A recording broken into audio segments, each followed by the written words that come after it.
welcome to Observations. I am Craig. We have Kirk with us. Scott is manning the board for probably the most in the news figure, other than Trump and all of his foibles, now that he's under investigation for obstruction of justice.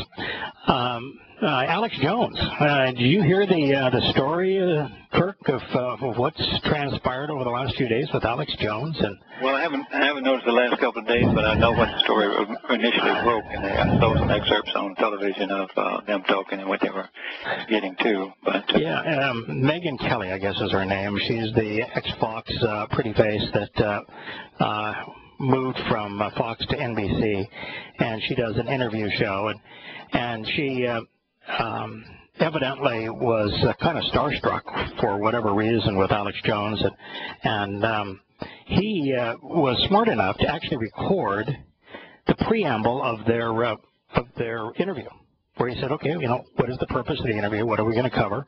What's your intent with the interview? Are you going to try to slander me and call me fake news and that sort of thing? Or, you know, what is really your purpose in this interview? And having gone through that personally, because the fellow that slandered me on the cover story in Business Week, we had a discussion as to, because I was the outgoing chairman and CEO of the company and had been out of the company for some time, which means that I could not speak about anything that I knew that transpired prior to my departure, and I wasn't qualified to speak about anything that happened after my departure, so we had to be really careful as to what would be discussed, because it's a public company. And so I not only had him tell me what we were going to cover and what I would not be willing for him to cover, I had him sign a document that stated it in writing. And then he reneged on all of it and had absolutely no ethics and wrote whatever he cared to write, and made it look like we had an interview that discussed things that were wholly off bounds. Yeah, absolutely, and in writing, guaranteed. So having been there before, I can respect Alex Jones for that aspect of it. I also understand that Alex Jones made it quite clear that he was no longer promoting the myth that Sandy Hook was a false flag, and that he correctly stated that, you know, it happened the way that it's been reported, which, you know, there are 4 events that guys like Alex Jones have been promoting as false flags, things that the government perpetrated for some reason, and that they really did not occur and no one actually died, and that's the Pulse nightclub, the Boston Marathon, and Sandy Hook. And of course, the claims are ludicrous. And it's kind of like the claims they made of the Comet Ping Pong Pizza situation, which were also ludicrous, that the Clintons were running a pedophilia ring, a slave ring, out of the basement. But the issue that he has there versus many of the other conspiracies that he promotes, and my guess is he's come to realize this, is that the Sandy Hook parents that lost children, they're not public figures. No. Those that were killed and the families of those that were killed, the Pulse nightclub, they're not public figures. The guy that owned and the people that run the Comet Ping Pong Pizzeria, they're not public figures. Mm-hmm. And so when you're saying things that are ludicrous, absolutely stupid and wrong regarding non-public figures that are harmful, they will sue you for slander, and they will prevail. And so he went and apologized, of course, to Comet Ping Pong Pizzeria and said, okay, it wasn't true, and what I said I should never have said. And he has backed off now the Sandy Hook situation. So that is at least a positive. And what I read is that he is now willing to bring Saudi Arabia in on 9/11. And once you bring Saudi Arabia in, even if you're saying that the government was somehow complicit, 19 of the suicide bombers were Saudi Arabians. Mm-hmm. Now, the fact is that it was perpetrated by Muslims, for Muslims, and the plan was created by Ramzi Youssef in the Philippines of Abu Shayyaf, and that he was the fellow that was already imprisoned for the first bombing of, that's right, the first bombing of the World Trade Center. And so the government absolutely should have known, because the plan was on his computer, and the Philippine government raided his apartment when he threatened to kill the Pope and found the plan on his computer, as well as many other plans that he was involved in, including the Bonjico plan, where that's the reason why you can't carry liquids on an airplane, is because he used a chemical bomb to kill one person on a flight to Japan, and had planned to do so on flights from Europe to the United States. So the United States government, at the very least, if it had been doing its job, should have known that airplanes were going to be flown into the World Trade Center and the Pentagon and to Capitol Hill, because the plan was all laid out years before by Ramzi Youssef, and the contents of that plan were shared with the U.S. government by the Philippine government. But by saying that Saudi Arabians were participated, so long as you don't say that it was the government of Saudi Arabia, but Saudi Arabian Muslims, which are the fundamentalist Muslims of the Wahhabi strain, then that they're getting pretty close to what actually occurred, which was that Muslims work independently to do their damage, and right. Mandate. So, while I'm not a fan of any of Alex Jones' conspiracies, my view on conspiracy is that it really isn't particularly, among the things that you can do that are wrong. Conspiracy is not high up on the list of inappropriate things to do. Promoting religion is far more inappropriate. Mm-hmm. In other words, if you were to compare Alex Jones as the head of conspiracy versus the Pope as head of the Christian religion, Abu Bakr al-Baghdadi, if he's still alive, as the primary promoter of fundamentalist Islam, then Alex Jones doesn't even register a 1 on a 1 to a million scale when the Pope and other religious leaders are at the million point on that scale. Yeah. Now, right, the Pope.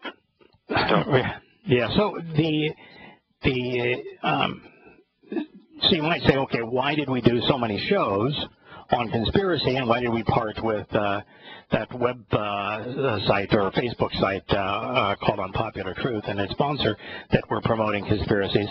Well, the reason there is quite different. Alex Jones is not in the business of using our translations or any of the terminology or insights that we have gleaned, and he's not about the business of conveying Yahowah's testimony.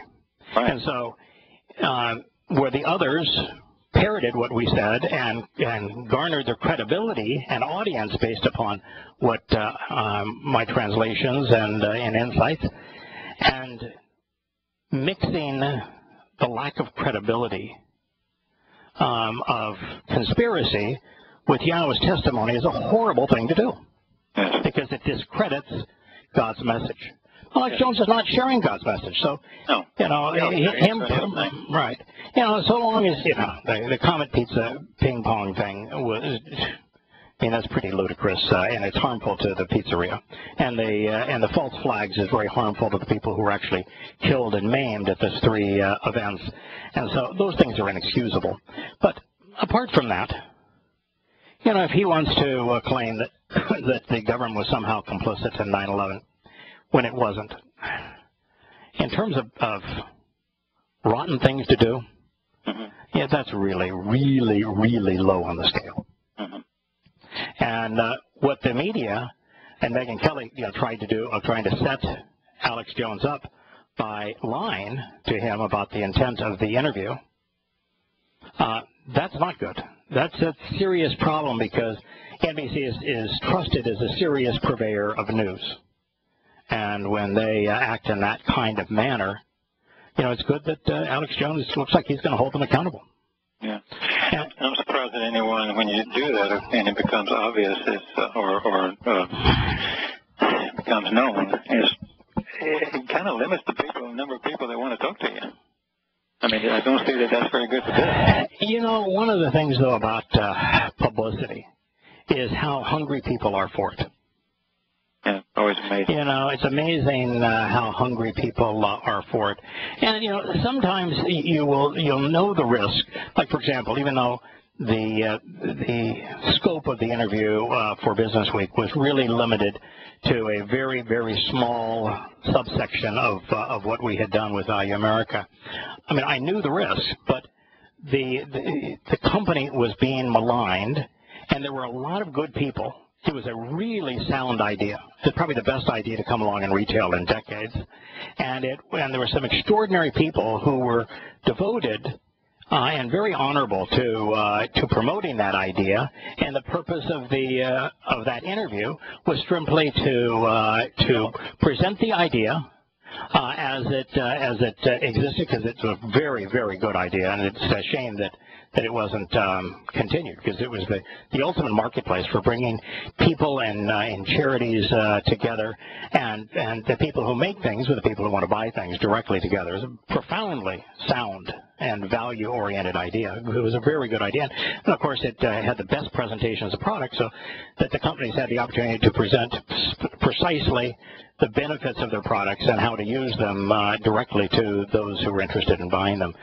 You know, a lot of good people devoted themselves to it. So I was willing to take the risk once the Business Week person signed the document that said that's what we would limit the discussion to.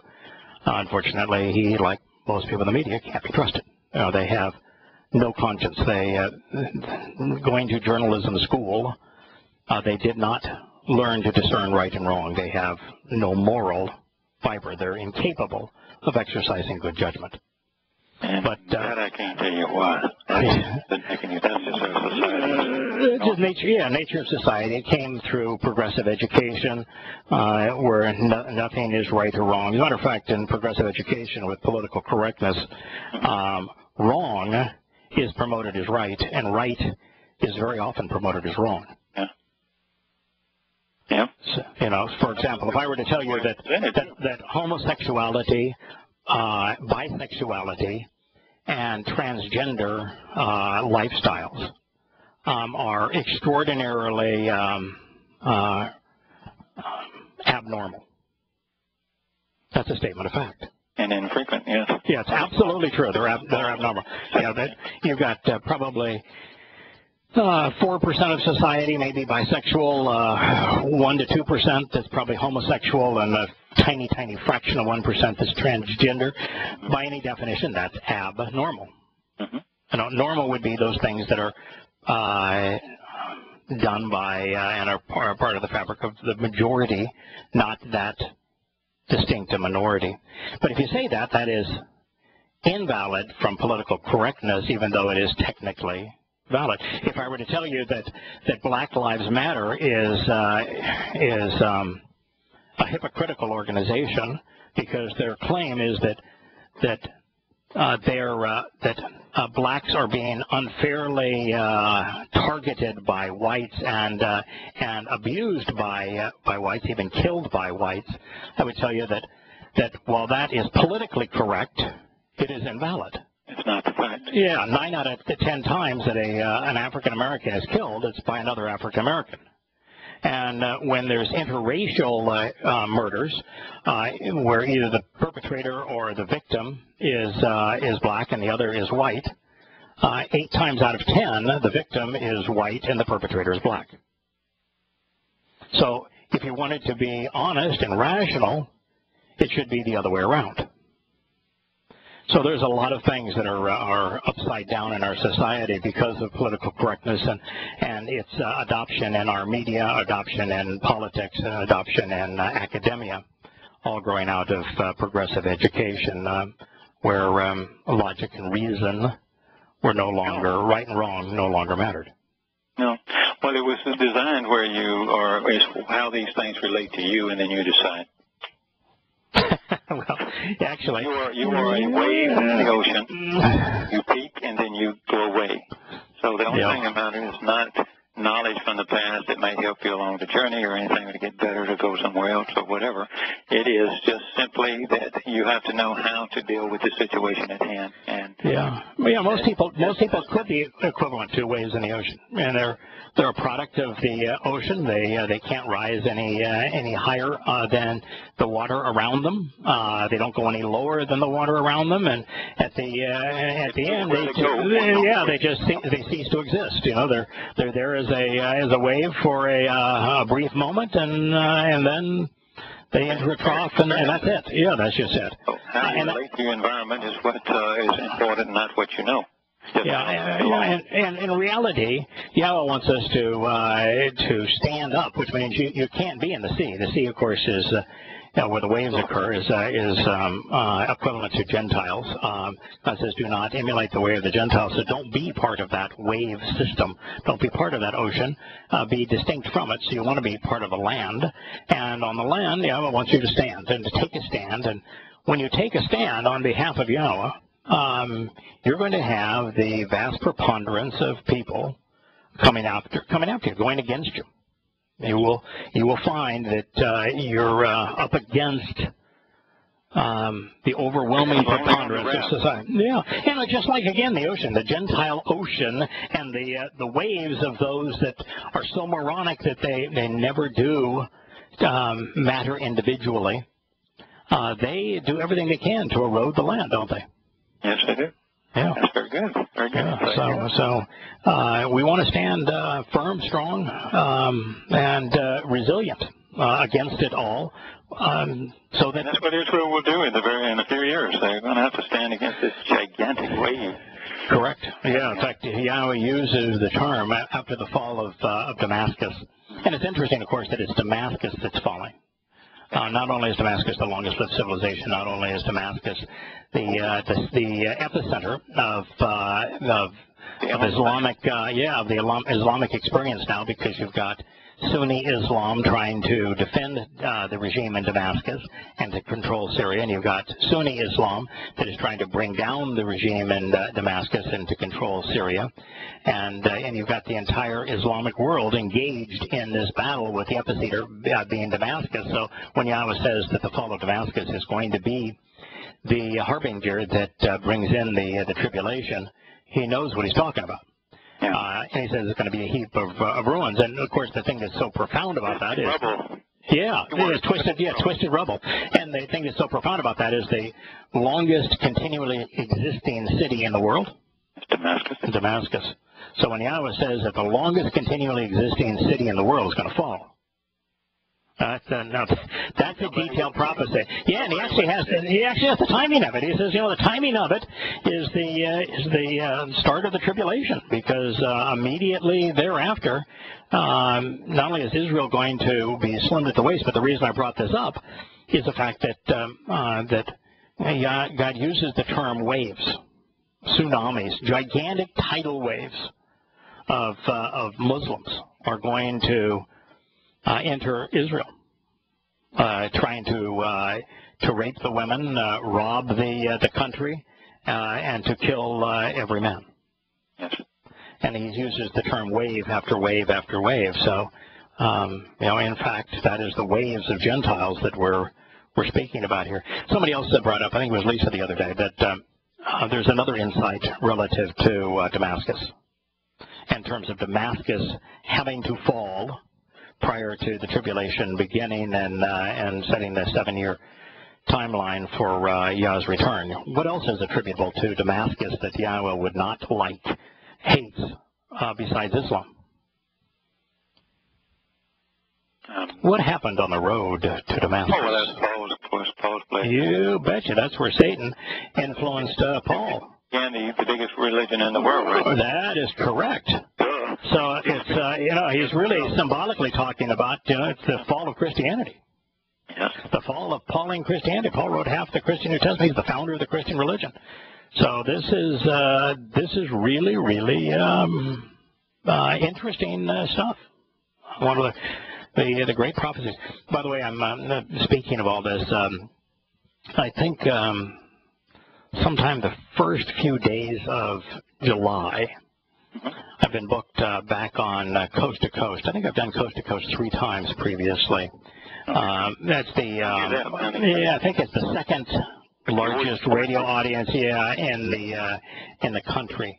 Unfortunately, it starts Eastern time at 1 o'clock in the morning and it goes to 3, so it's not much fun to participate in. But I've been booked on it again, and this time the topic goes all the way from the Genesis count being 14 billion years, and yet 6 24-hour days. The merit of each day prophetically as well as scientifically, talking about the timeline to Yah's return that can be deduced from it, the start of and the location and the purpose of the flood, and then the terms and conditions of the covenant.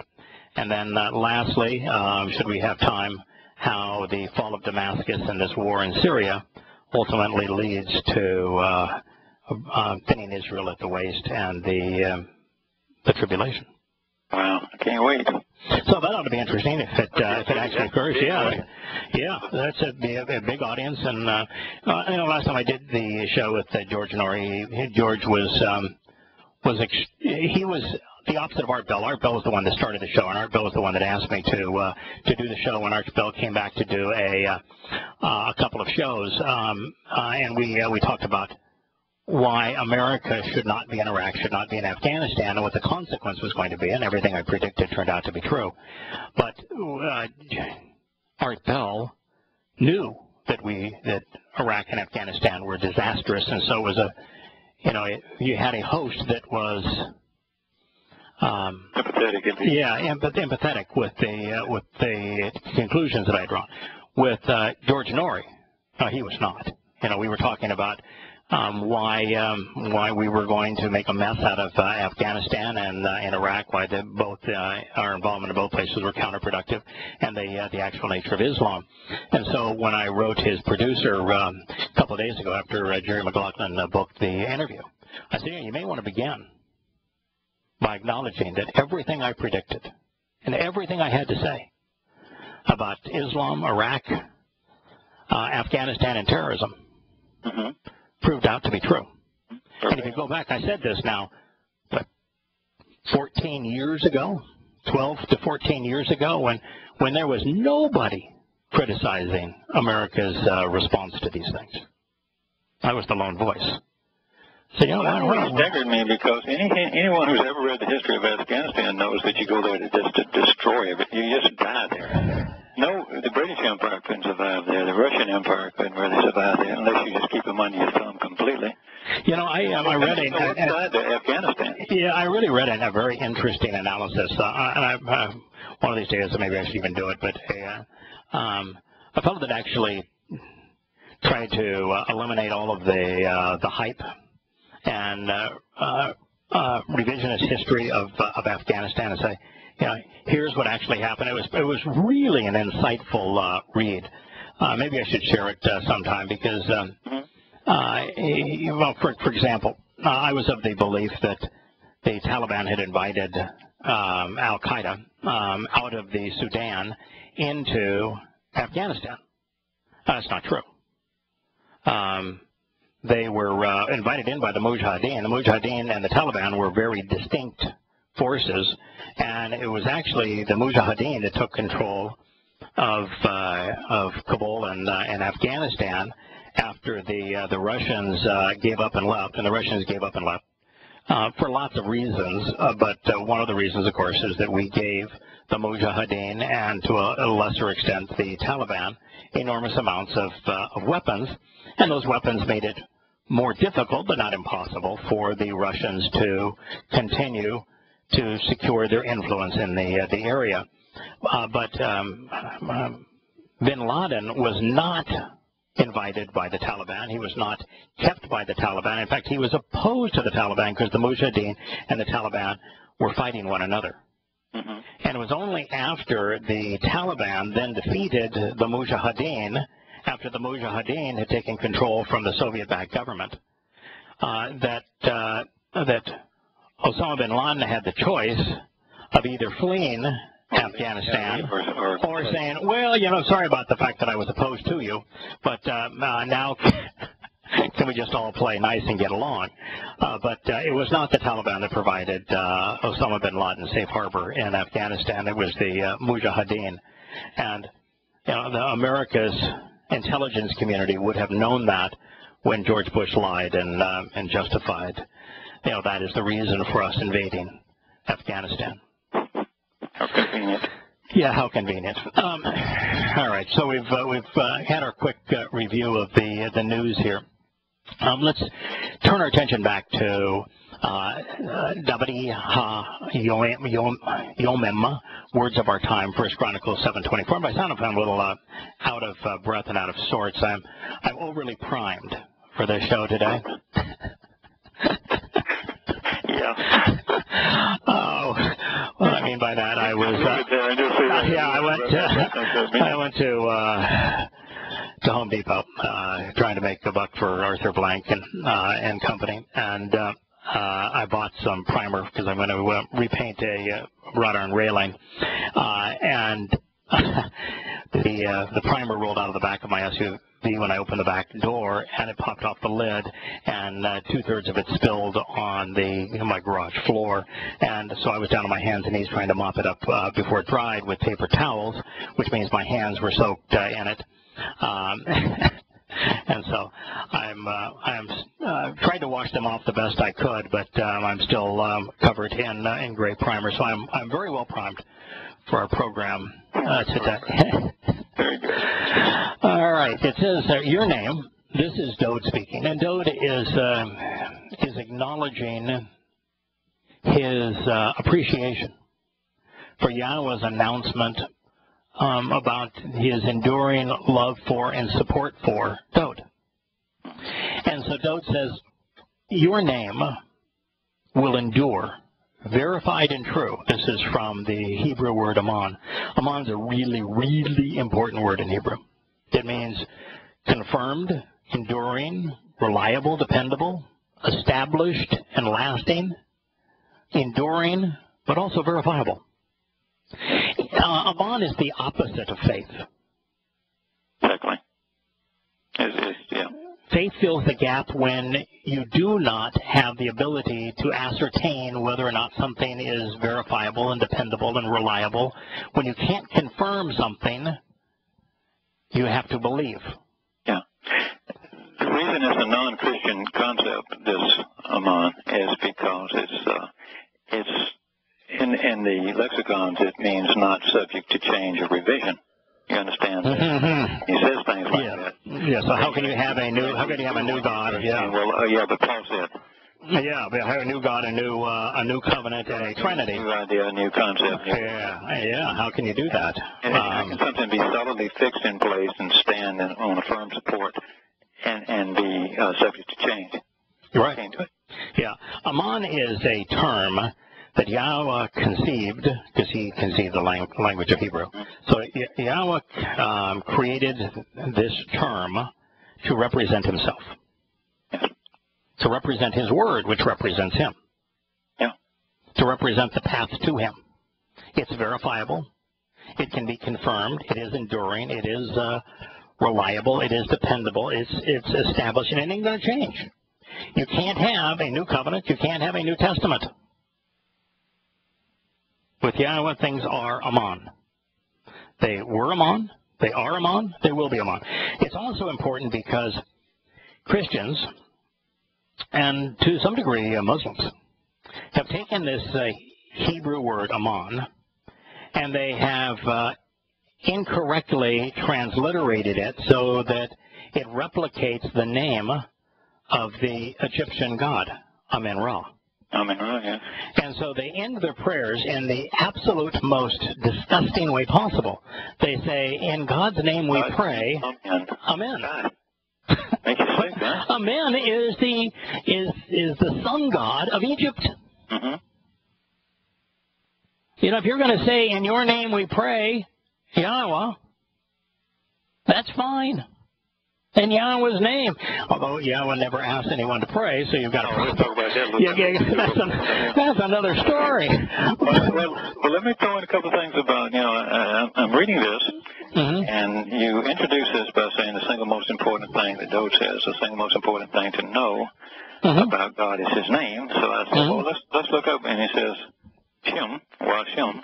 So I said, well, let's look up that, make sure that I'm on the right page here. And what you get out of that is, for enough lexicons, you go, obviously, it's the name of a person, a reputation, a moral, a renown. It's even man's life through his sons, posthumous, embodying a revealed character. Now, does your father's name have does your name have something in common with your father's name? Is your name? Is someone's name? is your last name your father's last name? It is indeed.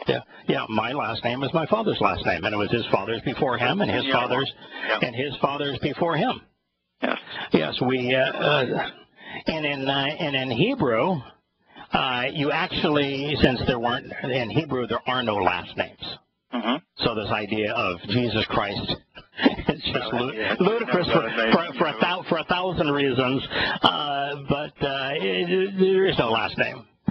In Hebrew, for example, his actual name would be Yahusha ben Yahowah. Yeah, absolutely. And everybody knows that too if you read it. Right. These are not earth-shaking things that you can't find independent of your translations.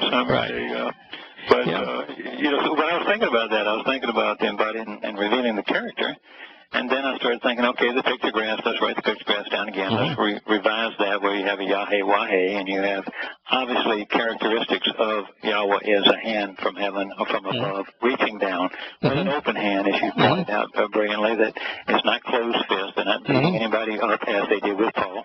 No fear. Muhammad. Yeah. But they're lifting up two characters, and these two characters happen to be male and female by the positioning of the name and the language frame. Yeah, and what you mean by that is the hey at the end of a Hebrew word makes the word feminine. Right. Yahweh's name is feminine. Right. Yahweh's name is feminine. Yes. That's just all there is to it. He refers himself to himself as masculine, but the primary means that he has to convey his nature to us are all feminine. The covenant is feminine. The Torah, that's the breath, is feminine. Torah is feminine. His set apart spirit, maternal and feminine. The maternal side of him, the Ruach Kodesh, is the part that most interacts with us. Correct. I mean, it's the one that supports us. It's the comforter, if you want to go to an old English thing. It's the person or the being that's there to help us along our journey more so than anything. Right, enlighten us, empower us, enrich us. Right. Give us the understanding. I mean, we're seeking. And of course, back to the same just for a second, between the two hays, you have the wah, which is used as a word for and, but mostly it is an increase in the family, and as well as an increase of empowerment and understanding and enlightenment of those two people who are standing up engaged. Yeah, the 10 peg conveys three things. One is to combine things together. So the man that is standing up combined with the woman, because it's wah in Hebrew is the most common word. It's a preposition. It's a conjunction in Hebrew, but it's the most common word in the entire Torah, Prophets, and Psalms. It means and. So this and that. So combining things together. The man, which represents Abraham in the covenant, and the woman, the second hay, representing Sarah, combined together creates the family, the bereth that God is all about. And so it combines those two. It's additive. So it does, as you just said, it speaks of increasing. But it's also about security. You know, you make it dependable. Yeah, you make it dependable. You make it secure using the tent peg. And it also, the tent peg was used for enlarging the tent. The bigger the tent peg, the stronger the tent peg, the more effective the tent peg, the larger the tent can be. Yeah. And notice it's juxtaposed to the Shem is juxtaposed to the man, which we just covered, which is also reinforcing that again. Isn't it amazing how he uses these words that mean so much that you connect up so many dots in 2 words? I mean, gosh. So he says, so is he saying here, your name will endure, verified and true. Mm-hmm. And, you know, and it had to endure a lot. In fact, I've been translating Jeremiah 23, where God speaks of what is the greatest crime ever perpetrated by religious institutions, which is the removal of his name from his Torah, prophets, and Psalms, from his word. And they removed it 7,000 times, claiming that they were publishing God's word when they removed his name from his word, not only 7,000 times, if they replaced it virtually all of those times with Satan's name, the Lord.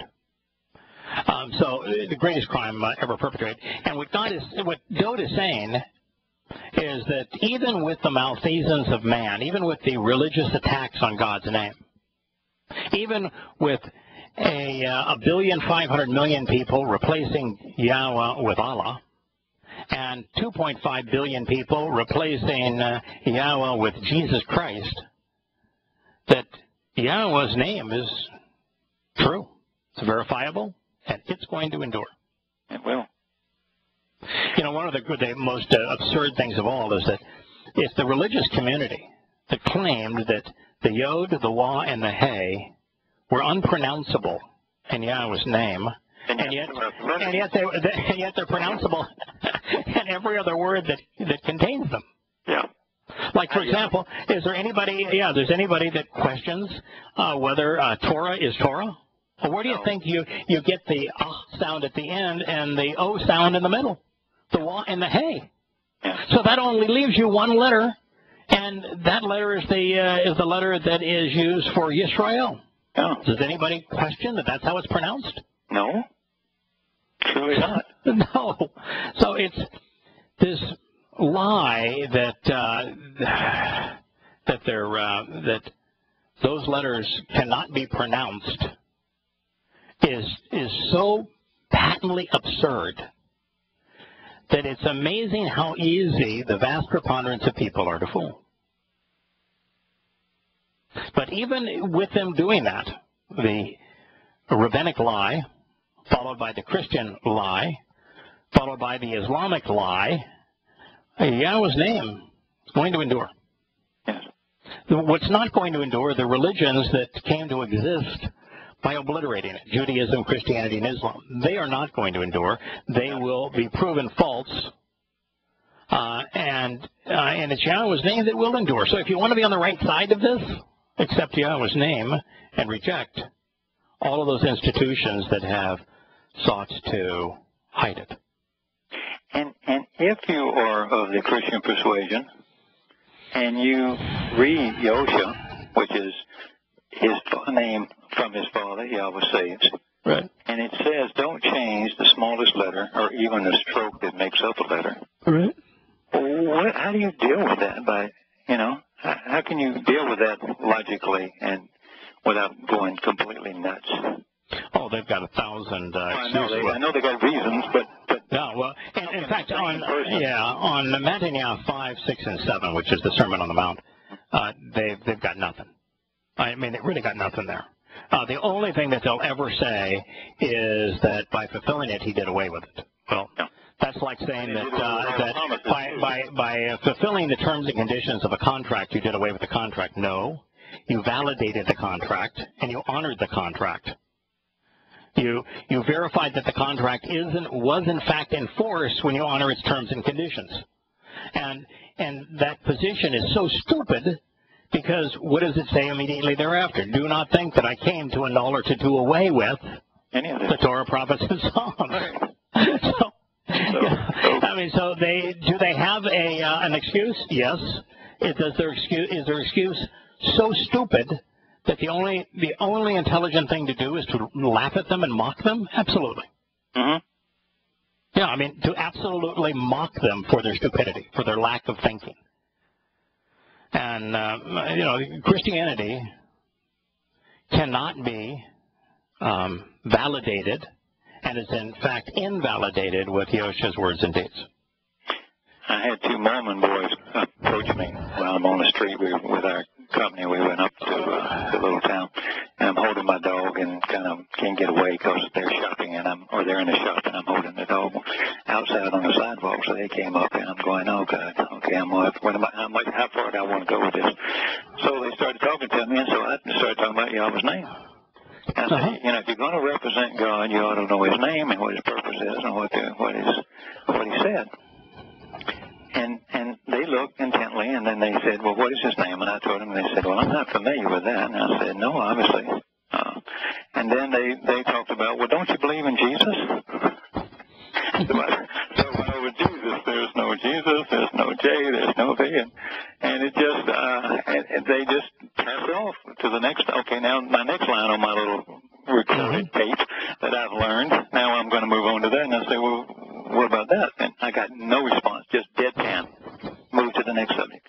Mm-hmm. I wasn't trying to do anything. I'm just saying, well, if you're going to ask me, let's talk then. Yeah, you know that Joseph Smith was an absolute fraud. Yeah, well, they should know that. But they won't. No. You know that the premise of your religion, which is that the Jews left Israel, and they got on a really big ship, and they sailed their ship to the Americas, and that the native peoples in the Americas are really Jews, has been proven to be invalid. DNA testing has shown that, no, they're Mongolians, they're Eastern Russians, and they're Chinese by origin, and there's absolutely no Jewish DNA amongst them. And so the very premise of the religion has been proven to be false. So now what do you have? You got faith. Let's move to the next victim. Yeah, faith. That's all you got is faith. Yeah. I'm going to believe. I will believe. I'm going with the truth, because Yahweh couldn't possibly be telling me the truth. That's about what it comes down to. Yeah. They have the Book of Mormon and their Bible. Yes. And so, why do they choose to ignore the Bible? You take the book of Yirmiyah. The entire book of Yirmiyah is devoted to destroying the religion of Christianity from beginning to end. Yeah.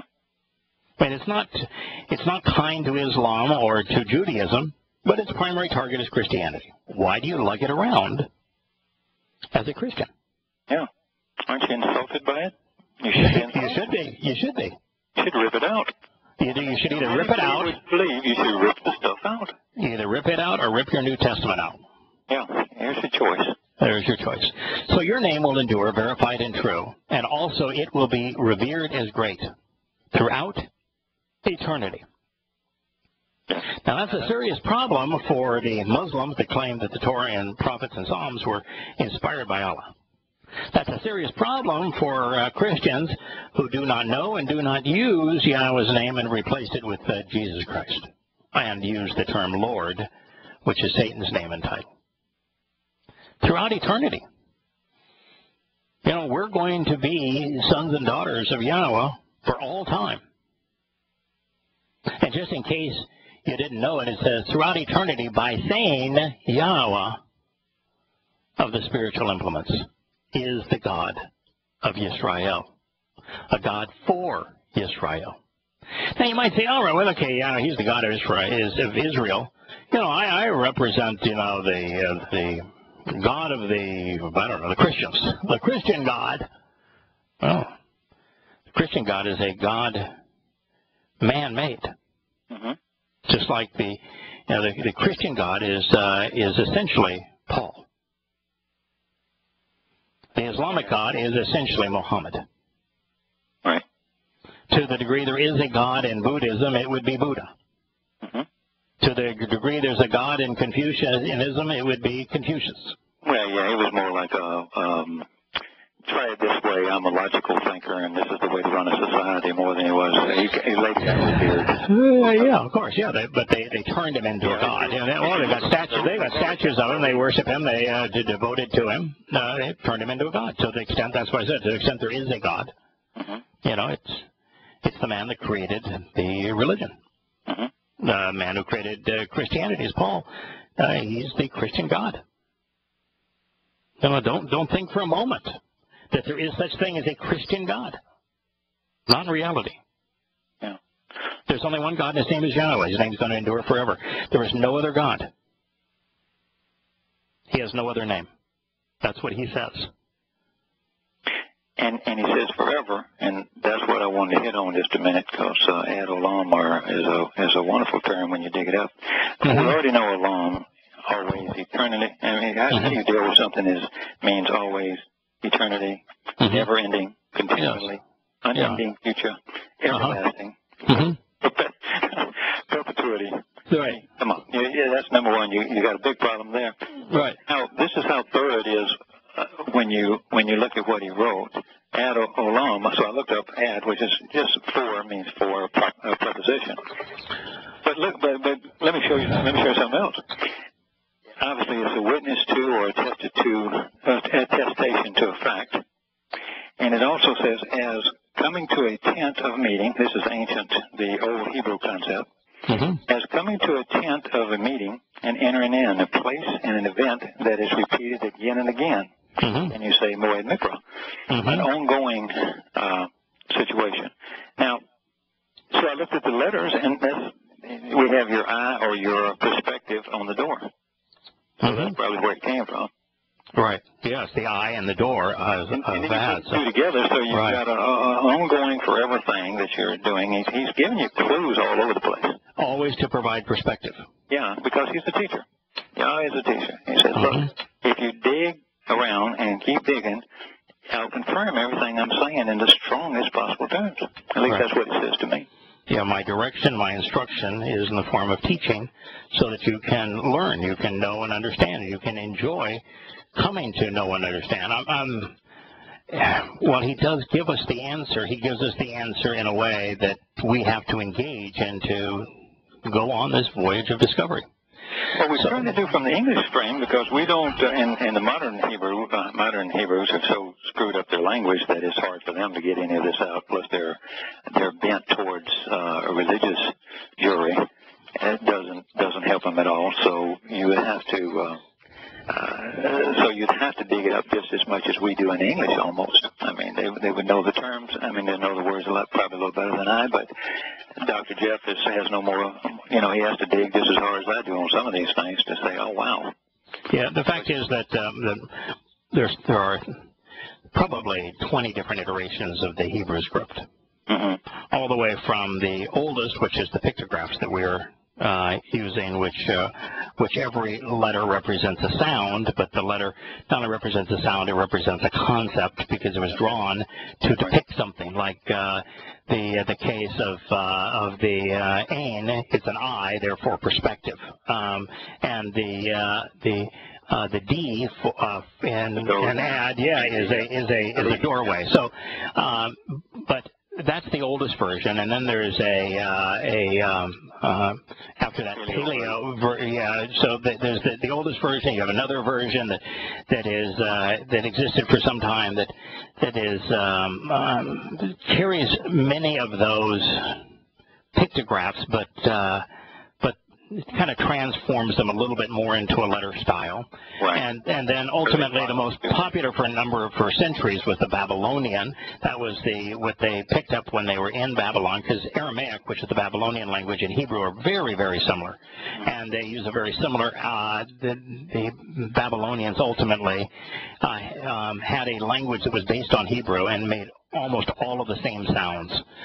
So, for example, when you're reading Aramaic and you're reading Hebrew, it's far closer than Latin is to Italian. And, for example, in Aramaic, to stand is kun with a K.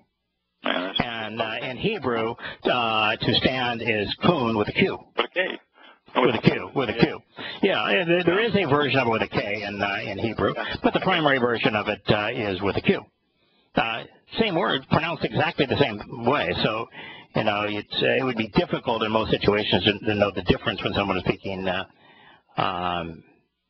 speaking Aramaic and Hebrew, although they would know the difference when you write it because they use slightly different letters to convey the same sound. So that's just the nature of it. But the Babylonian Hebrew was then used for years, but then when they came back to Israel, unfortunately the Babylonian Hebrew was mistaken later on by the Masoretes as being without vowels. And so they considered the alphabet to be 22 letters, but all consonants, when it's obvious that in Hebrew, that 5 of the 22 letters, the Yod, the He, the Wa, the Ain, and the Aleph, are all vowels. There's 5 vowels in the language, just as there are in English. And therefore 17 consonants. But in Babylonian Hebrew, they seem to have forgotten that. And so the Masoretes came to exist to use diacritical markings to create the vowels, and most of the words, they vocalize them exactly as the vowels in the words already vocalize them, but nonetheless, that's what the Masoretes did. And by the time then you get to read a modern Hebrew newspaper, it uses a modern Hebrew script that eliminates the need for the diacritical markings and now has a vocalized language that can be read and pronounced based just on the letters themselves. So you're right.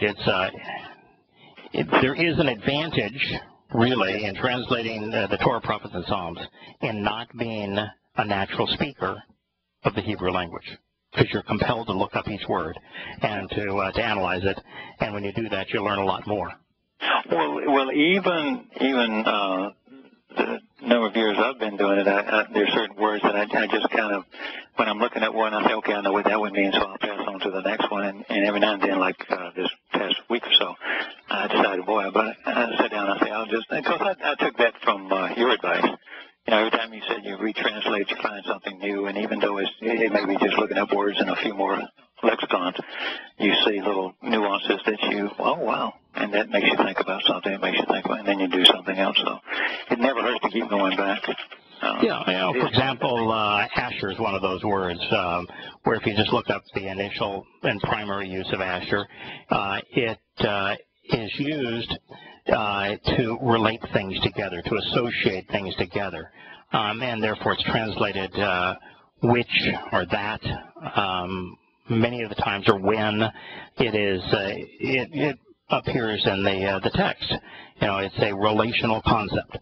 But if you look at the word written exactly the same way, it also means to benefit, to receive something fortuitously.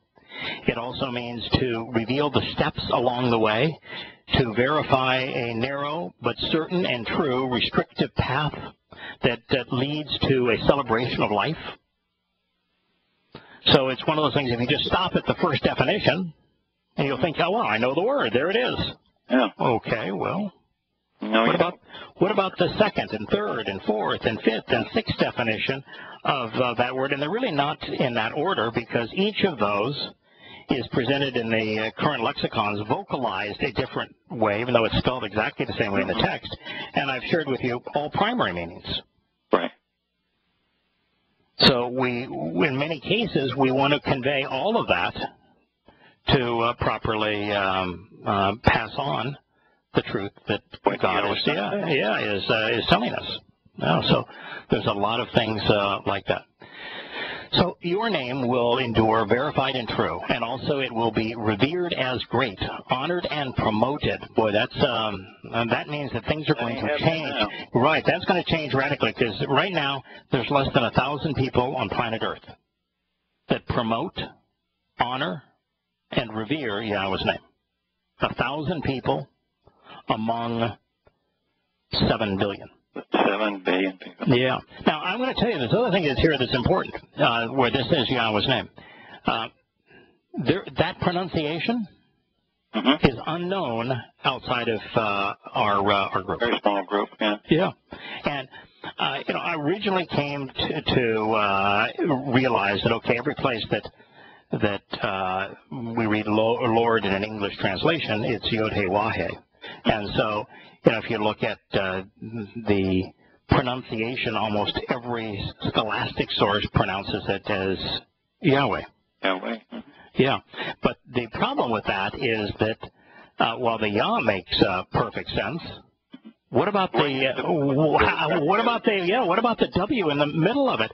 And all of the Hebrew words that have a W in the middle of it, that W is either pronounced 85% of the time it's pronounced O, the vowel O, and 20% of the time, maybe 15% of the time, it's pronounced with the U sound. And so, why are you ignoring it? And I started looking at words that we absolutely know how to pronounce, that there's no question of how to pronounce. Mm-hmm. For example, shalom, the most commonly spoken word in Hebrew. But the O in shalom comes from the Wah. Torah is another one of those. There's no one that questions that Torah is the proper pronunciation of the word. The O in Torah comes from the Wah.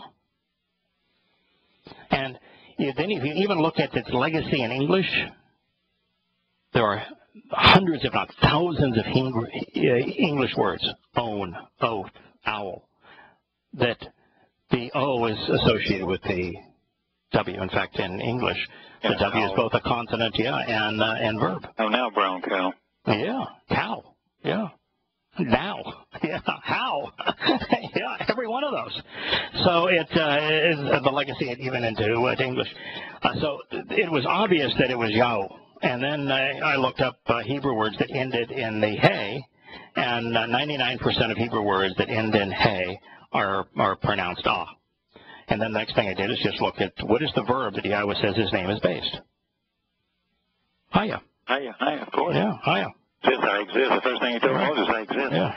H-A-Y-A-H. Well, that tells you how to pronounce the Y and the H, and the Wah was... That's 3 out of 4 so far. Yeah, the Wah was pretty straightforward when you start looking at the most commonly known Hebrew words. And then I looked at the Hebrew names, because Yahowah uses a contraction of his name, and some 200 different Hebrew names. Yasha Yah, for example, Isaiah. Yerma Yah, Jeremiah. There are Yahusha, the person that Christians erroneously call Jesus. His name is part of many hundreds of other names.